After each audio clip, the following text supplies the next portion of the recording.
कभी कभी व्यक्ति को लगता है अरे मैंने दान दिया, इसका क्या होगा क्या नहीं होगा। हम कहते हैं कि तुमने अच्छे भाव से दान दे दिया ना, तुम्हारा सुंदर भाव कभी व्यर्थ नहीं हो सकता, आपका नाम जब कभी व्यर्थ नहीं होता। भगवान राम तुलसीदास जी से क्या कह रहे हैं कि तुलसी तुलसी मेरे नाम को रीझ भजो या खीज, भूमि परे जामे सभी उल्टो सीधो बीज। किसान क्या करता है बताओ, किसान क्या करता है? किसान मुट्ठी में बीज भरता है और बीज भरने के बाद वो उसको खेत में फेंक देता है। अब बीज उल्टा पड़ा कि सीधा पड़ा, महत्वपूर्ण वो बात नहीं है। खेत में यदि बीज गिर गया तो वो फसल बनी ही जाता है।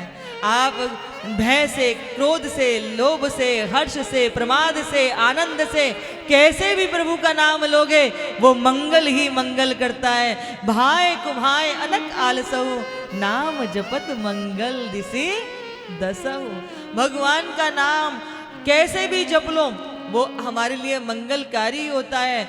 और भगवान की सेवा में तन मन धन जो अर्पित कर दिया जाता है वो भगवान के कार्य में अर्पित किया गया धन भी कभी व्यर्थ नहीं जाता, कभी व्यर्थ नहीं जाता। तो एक बात मुझे याद आई अभी अभी जब हम इसकी बात कर रहे थे कि जो भी हम करते समाज को देते हैं, जो समाज के लिए कर गए वही सोने का है, बाकी तो मिट्टी में मिलके मिट्टी होना जगत की नियति है, कुछ लेके नहीं जाते। लोग बात यही कहते हैं ना, खाली हाथ आए थे खाली हाथ जाते हैं। नहीं नहीं नहीं नहीं, ये अधूरा सत्य है। ना हम खाली हाथ जाते हैं ना हम खाली हाथ आते हैं। जो हम कर्म करते हैं वही कर्म हमारे द्वारा इस सृष्टि में लाने का निमित्तता धारण करते हैं। जैसा किया था वैसा ही पाते हैं।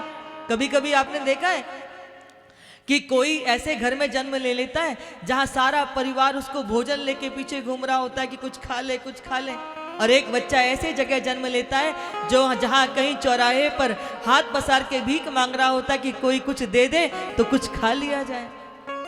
एक माँ के गर्भ से संतान दिव्य पैदा हो जाती है और उसी माँ के गर्भ से संतान दिव्यांग पैदा हो जाती है, तो क्या उस बच्चे ने माँ के गर्भ में ही कुछ बुरा कार्य कर दिया कि वो विकलांग पैदा हो गया, वो दिव्यांग पैदा हो गया? नहीं नहीं, जैसा हमने किया था वो ही हम भोगने के लिए आए हैं। और भोगना केवल बुराई नहीं होता, भोगना अच्छा भी होता है। दुख भी भोगे जाते हैं, सुख भी भोगे जाते हैं। इसलिए भगवान से डरने की जरूरत नहीं है बंधु, भगवान से डरने की जरूरत नहीं है। भगवान समदर्शी हैं, वो आपको सुख दुख नहीं देते, सुख दुख जीव अपने कर्मों से स्वयं पाता है। इसलिए भगवान से नहीं कर्मों से डरिए, आप जैसा करेंगे वैसा फल पाएंगे।